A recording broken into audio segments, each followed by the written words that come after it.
vocês entenderem o que eu estou querendo dizer com essa questão de estudar a escatologia e aí a gente se situar a respeito do que vai acontecer e do que está acontecendo e em que lugar na história nós estamos. E aí se o crente ele entendesse que ele precisa estudar isso justamente para parar de falar abobrinha na internet, porque se vocês pesquisarem lá, pessoas que já deram a data que Jesus vai voltar, tem no mínimo, queridos, umas 6 ou 7 datas, ok? Que as pessoas marcaram, ó, Jesus vai voltar nesse dia, nessa hora, porque tá acontecendo tal coisa. Existem essas datas lá, ok? Elas existem.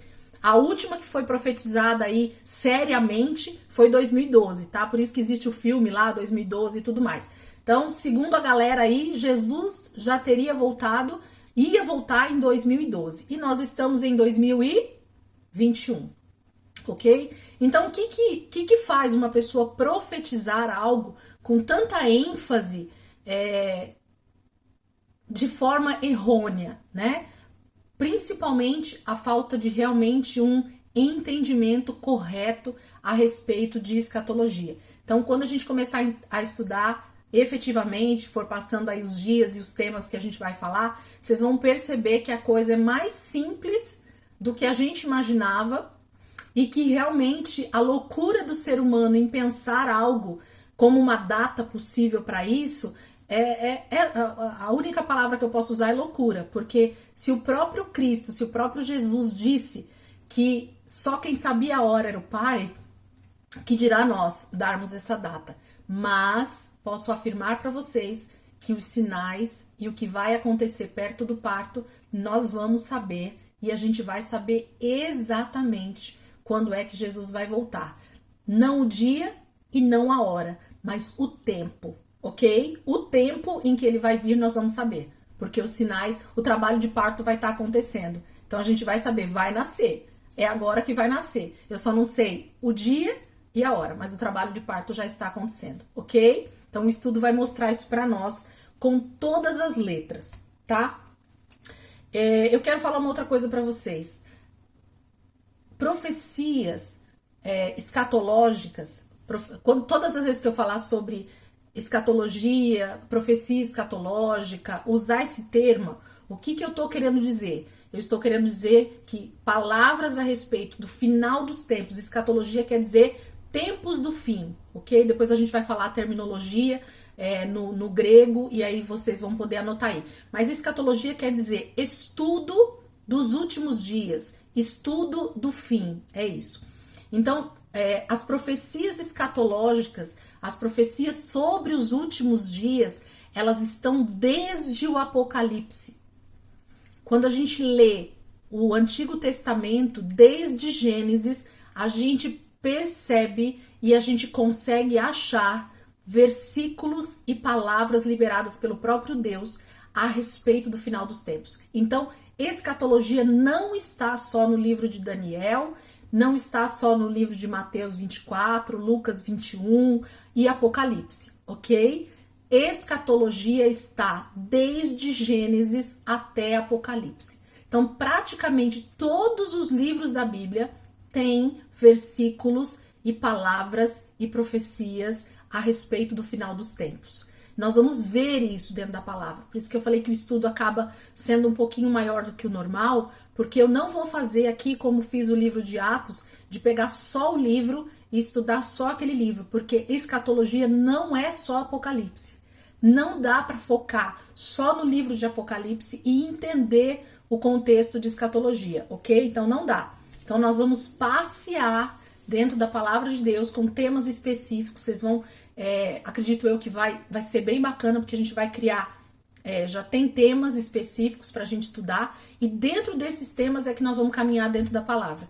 Então vai ter quinta-feira que a gente vai falar dentro de Apocalipse, vai ter quinta-feira que nós vamos falar dentro de Daniel, vai ter quinta-feira que nós vamos falar dentro de Mateus, dentro de Lucas, dentro de Ezequiel, dentro de Jeremias, dentro de Oséias, Joel. Então, tem escatologia na Bíblia inteira. Então, se preparem para um banho de Bíblia gostoso. Vai ser muito bom, porque a gente vai poder estudar um pouquinho de tudo que Deus fala e mostra dentro da palavra sobre o tempo do fim.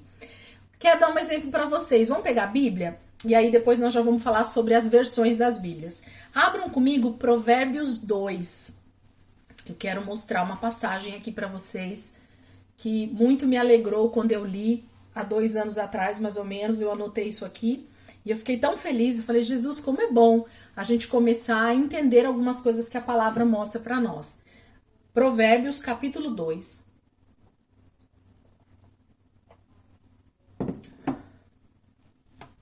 Provérbios capítulo 2.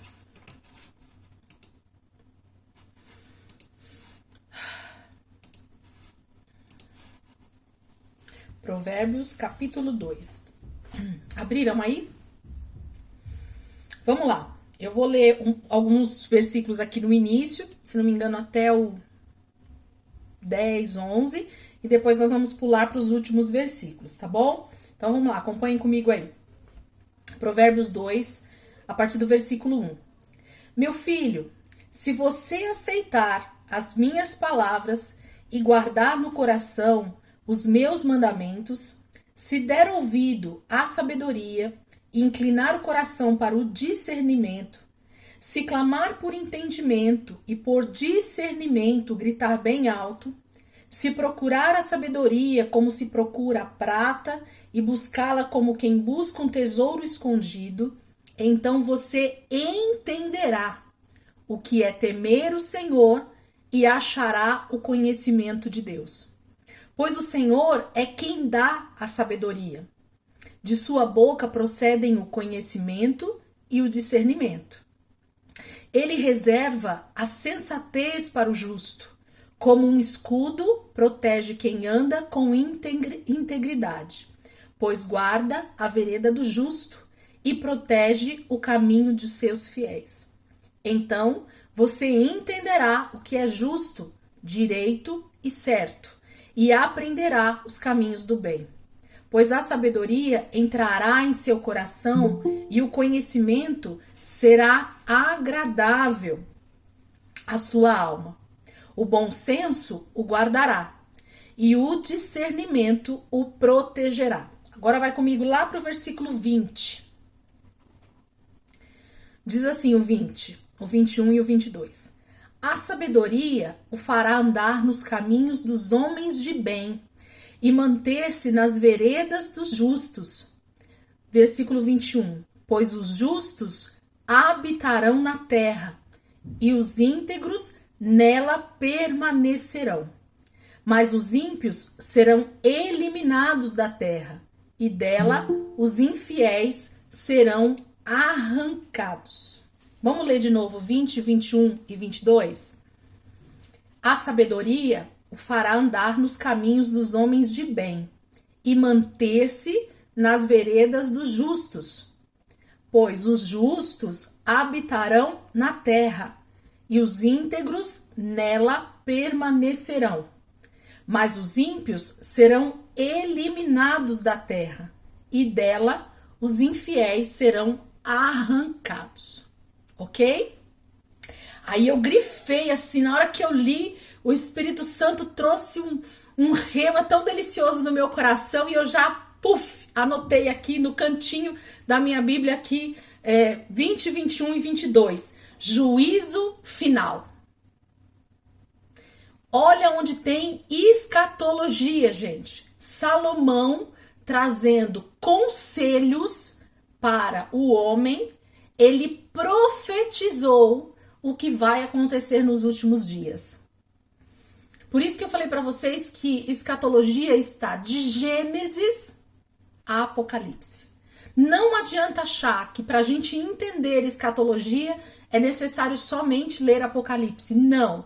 Por quê? Porque, na verdade, a palavra de Deus ela está recheada de momentos em que Deus inspira os seus profetas, os homens de Deus durante a história, a escrever para nós, a deixar para nós entendimento sobre tudo o que vai acontecer. Então, quando Salomão começa a escrever esse provérbio, esse capítulo, que na verdade a gente sabe que a Bíblia não tinha capítulos e versículos, Então, o livro de Provérbios, vou só dar essa deixa porque eu gosto de falar. Quando eu leio o livro de Provérbios, hoje em dia, eu leio especificamente como praticamente versículos isolados. Porque vocês podem perceber que Salomão parece que tem hora que ele está falando sobre a sabedoria, daqui a pouco ele fala sobre filho, daqui a pouco ele fala sobre adultério, daqui a pouco ele fala sobre servo, daqui a pouco ele fala sobre discernimento. Então, Salomão o tempo inteiro parece que está trocando de assunto.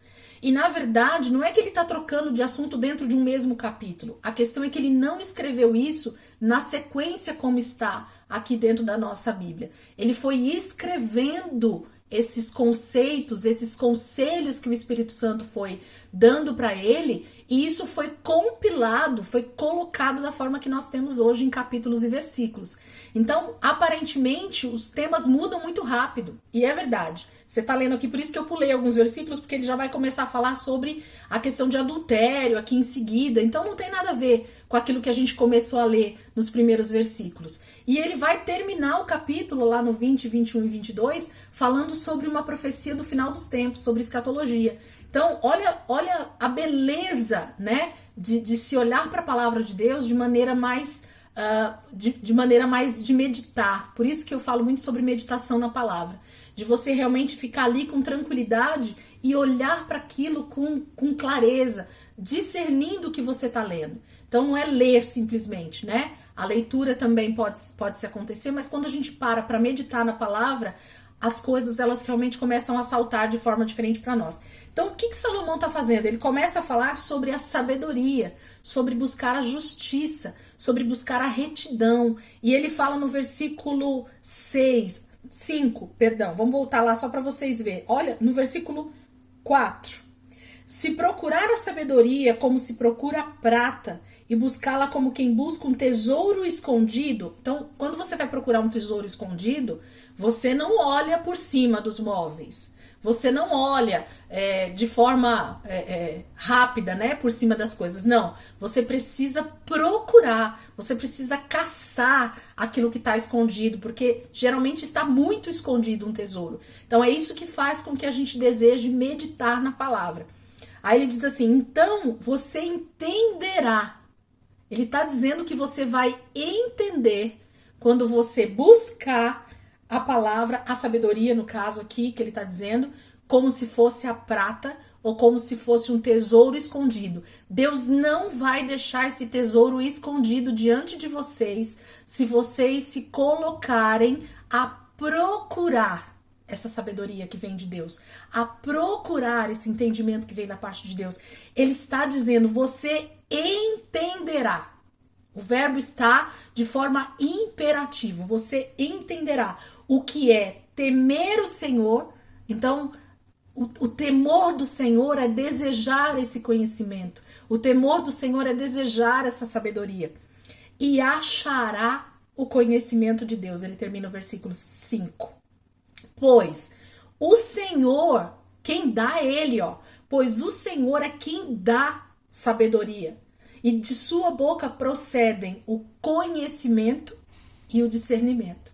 Então, se eu não deixar Deus falar comigo, porque é da boca de Deus que sai a sabedoria e o entendimento. Se eu não deixar Deus falar comigo através da sua boca, que é a palavra de Deus, eu nunca vou ter sabedoria, discernimento e conhecimento. É impossível.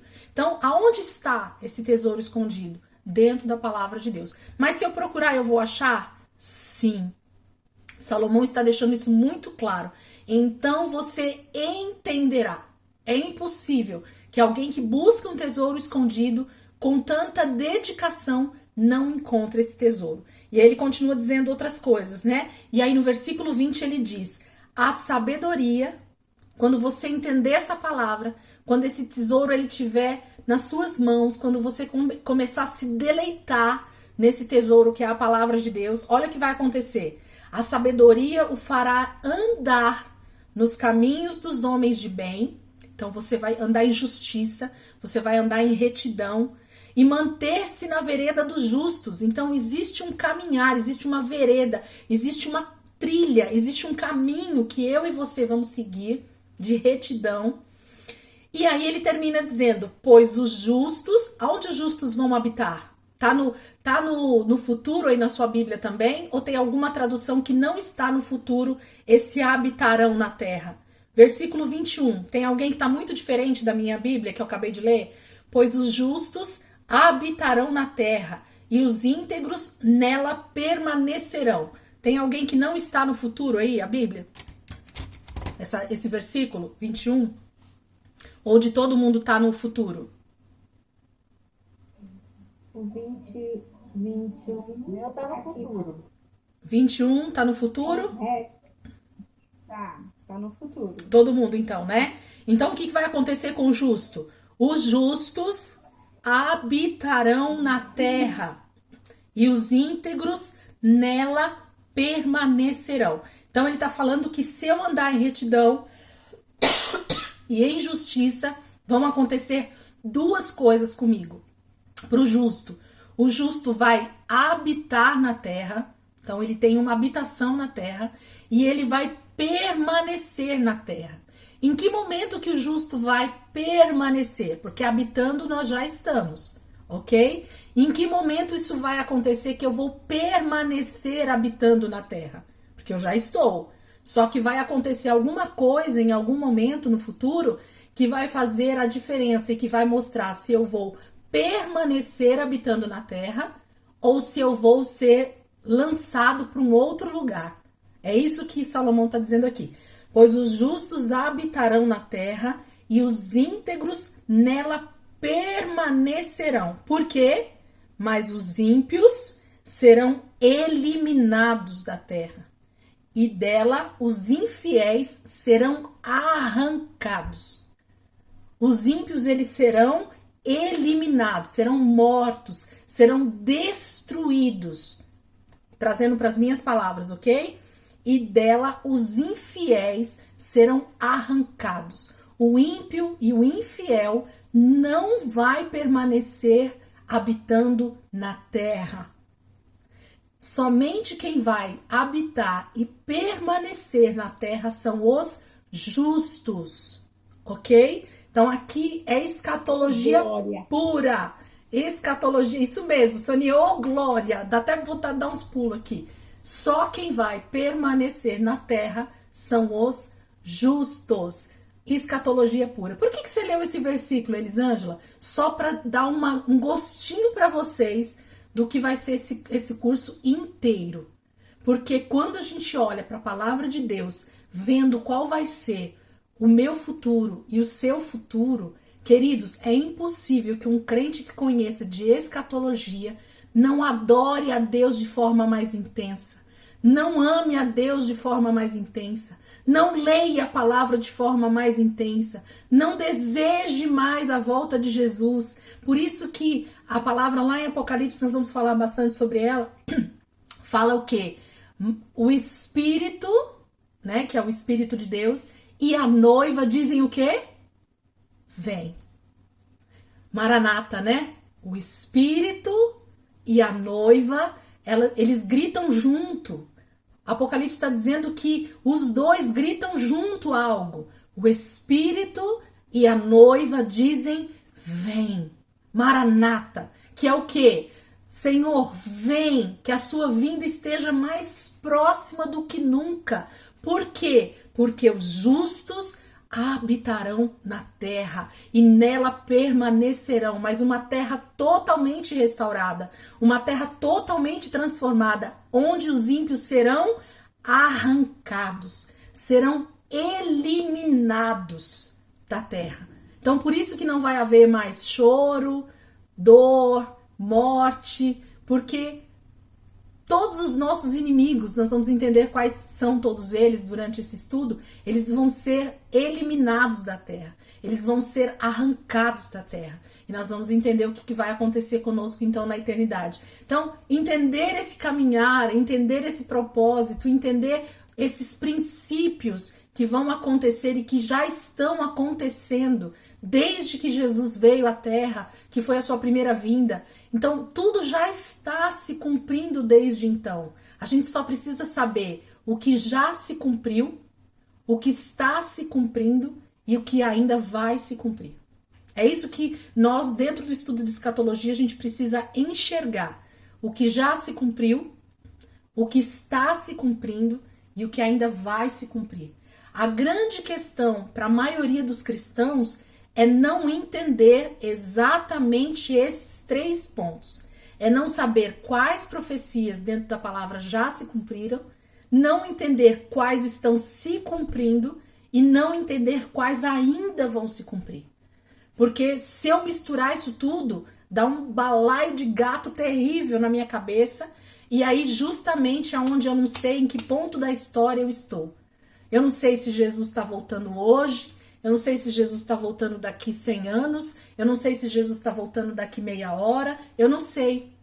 Eu não sei. Por que eu não sei? Porque eu não sei olhar para a palavra de Deus e eu não consigo discernir o que já se cumpriu, o que está se cumprindo e o que ainda vai se cumprir. Então, o nosso estudo, a escatologia em si, ela olha para isso, ela precisa olhar para esses 3 pontos. E aí eu vou saber, quando eu ler a palavra de Deus, o que eu tô lendo, que já se cumpriu, eu sei o que eu tô lendo, que ainda está se cumprindo, eu estou naquele lugar ali e o que ainda vai se cumprir. Então eu começo a olhar para frente, sabendo que o que está acontecendo está me levando para mais perto do cumprimento de cada uma das promessas, porque tudo já está escrito, ok?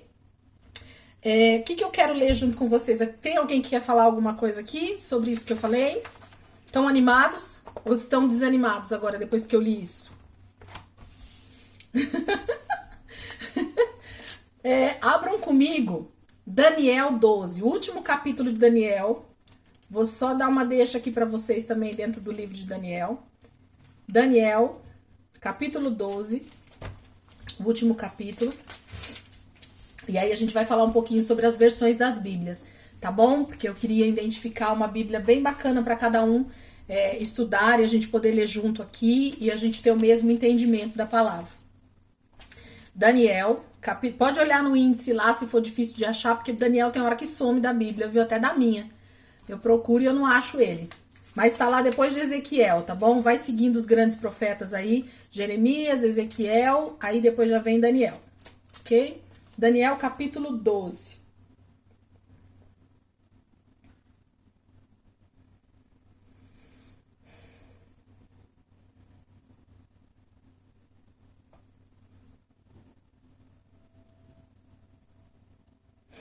Daniel 12, capítulo 4. Daniel 12, versículo 4. Acharam aí? Quem não achou, que quer que eu espero, abre o microfone e fala, espera um pouquinho, senão eu vou ler para nós. Podem ficar tranquilo que esses capítulos aqui que a gente está lendo, aliás, Daniel em específico e Apocalipse, nós vamos ler assim inúmeras vezes a perder de vista. Então, faz uma marcação aí em Daniel, põe um marca-texto no meio da Bíblia, põe alguma coisa que você ache fácil, porque vai ser um livro que a gente vai abrir bastante durante o estudo. Daniel 12. Pode pegar. Esse é o outro. Daniel 12, versículo 4. Olha o que Daniel tá falando para nós, que na verdade não é Daniel falando para nós, é Deus falando para Daniel, ok?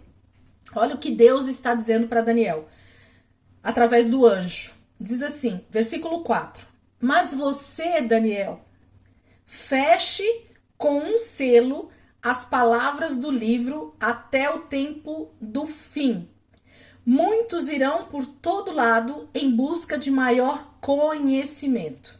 Então, capítulo 12, versículo 4.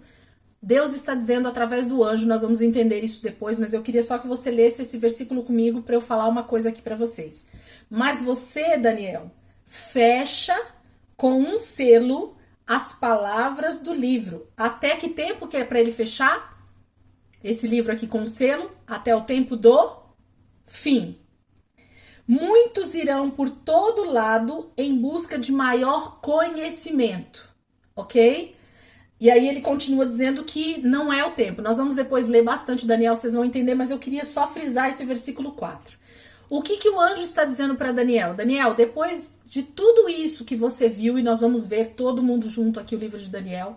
Daniel teve várias visões, Daniel teve várias revelações, Daniel teve vários discernimentos sobre várias coisas. Quando chegou ali no capítulo 12, quase terminando a profecia, quase terminando o livro, o anjo vira para Daniel e diz assim: Daniel, você fecha com um selo esse livro. Até que momento que esse livro tem que ficar selado? Até que momento esse livro tem que ter um selo, que ele tem que estar fechado? Até o tempo do fim. Então, o que isso está querendo dizer? O anjo vai falar para ele que, por que ele tem que selar? Nós vamos ler isso depois. Porque essa palavra que Deus deu para Daniel, essa revelação que Deus deu para Daniel nesse momento, não era para esse momento da história. Era para o tempo do fim.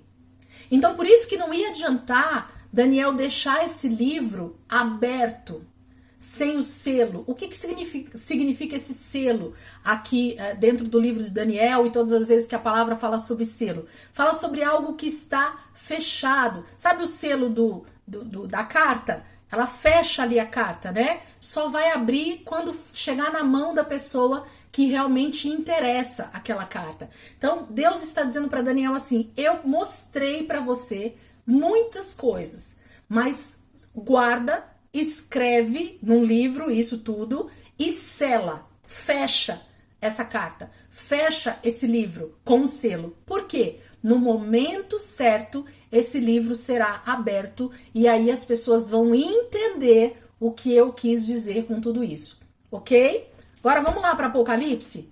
Abre lá, Apocalipse 1:1.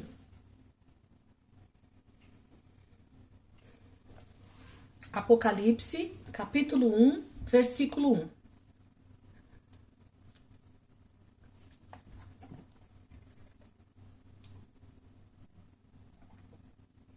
Então, quando Deus dá a palavra, a profecia para Daniel, ele diz que não é para Daniel falar sobre tudo aquilo que Deus falou com ele. Não é.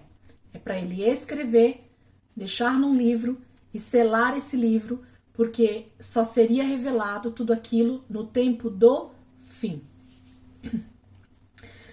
Apocalipse 1:1 diz assim: revelação de Jesus Cristo, que Deus lhe deu para mostrar aos seus servos o que em breve há de acontecer.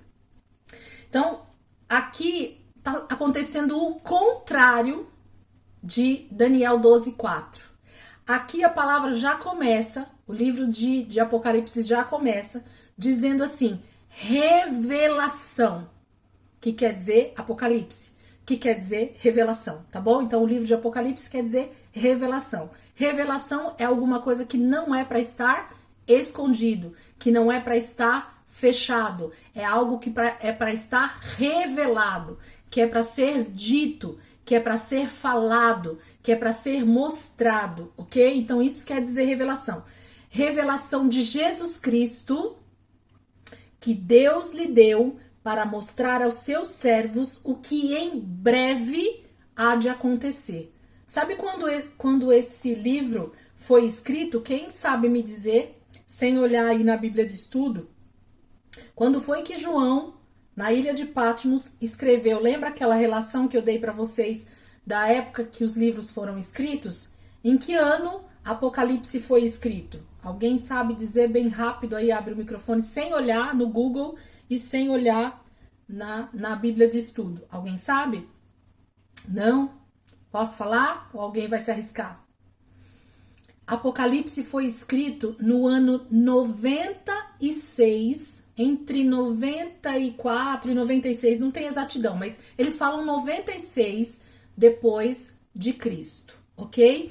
Então, uma média de 60 anos depois da morte e ressurreição de Jesus, esse livro foi escrito por João, lá na ilha de Patmos. Então, nós temos exatamente, vamos arredondar para 100? Então, nós temos exatamente 1921 anos que esse livro foi escrito por João e que Jesus deu esse versículo para ele. Revelação de Jesus Cristo, que Deus lhe deu para mostrar aos seus servos o que em breve. A palavra aí na Bíblia de vocês está breve? Ou não está breve? Está muito longe ainda. Está no futuro? Está no tempo do fim? É isso que está escrito aí na Bíblia de vocês? Ou está breve? Tá breve? Tá, Débora? Breve aí? Tá breve? Então, quando o anjo deu a revelação para João ali na ilha de Patmos, por volta do ano 96 depois de Cristo, ele diz para João, escreve aí, João, ó, agora é uma revelação, agora não é para selar mais o livro. Agora o livro é para ficar bem aberto. Agora o livro é para ser lido. Agora o livro é para ser falado. Agora o livro é para ser estudado, ok? Revelação de Jesus Cristo que Deus lhe deu para mostrar. Agora é para mostrar, viu, João? Agora não esconde, não sela o livro. É o contrário.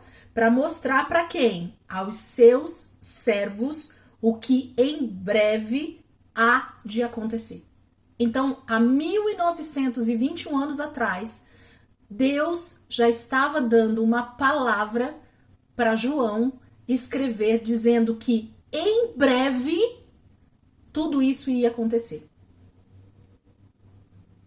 O que vocês acham que aqueles primeiros cristãos do 2º século, que é justamente pós a carta ser escrita por João, e ele começa a distribuir essas cartas ao redor do Império Romano, e para onde essa carta foi até chegar na nossa mão hoje, o que você acha que esses cristãos, quando eles liam esse primeiro versículo, eles achavam? Jesus está voltando. Não é isso? Se em breve, quando eu leio breve, é breve, não é isso? Para nós, breve é breve. Breve não é longe. Breve é breve. Então, vocês concordam comigo que uma das primeiras coisas que a gente já pode pensar aqui, eu vou parar por aqui porque senão a gente já começa a entrar e a gente quer se aprofundar. A primeira coisa, quando esses primeiros cristãos do 2º século, perdão, porque aqui nós já estamos por volta do ano quase 100, então já está entrando no 2º século, quando João começa a distribuir essa carta, esses cristãos, todos os cristãos dessa época principalmente, eles diziam: Jesus está voltando. Vamos nos preparar. Vamos estar atentos, porque Jesus está voltando. E eles já tinham esse anseio, esse desejo, esse coração voltado para a volta de Cristo, para a segunda vinda. E os livros do Novo Testamento, eles estão recheados falando sobre a volta de Jesus.